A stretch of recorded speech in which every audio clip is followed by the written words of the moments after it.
paga e 13 është një diskriminim që është bërë punëtorëve të sektorit privat Kosovës dhe ne nuk hiqim dorë dhe ne mendojmë që ende qeveria ka kohë që pagën e 13 duhet ta ndajë për arsye sepse është marrë po nga njëjti buxhet ku gjithë kemi qasje, ka qasje punëtori i sektorit publik, ka qasje punëtori i sektorit privat. Këtë buxhet që kemi, që janë nda këto mjete, trefishi i atij buxhetit është edhe mbushet nga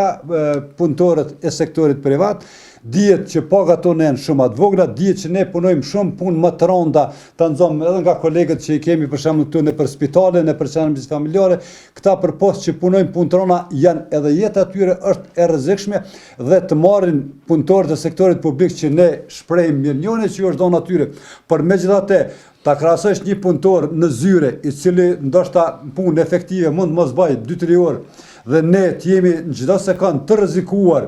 jetën tonë dhe të bëjmë një kësaj farë diskriminimi, ne mendojmë që është koha e fundit që duhet të në farë forme ta bëjnë korrigjimin që e kanë bërë.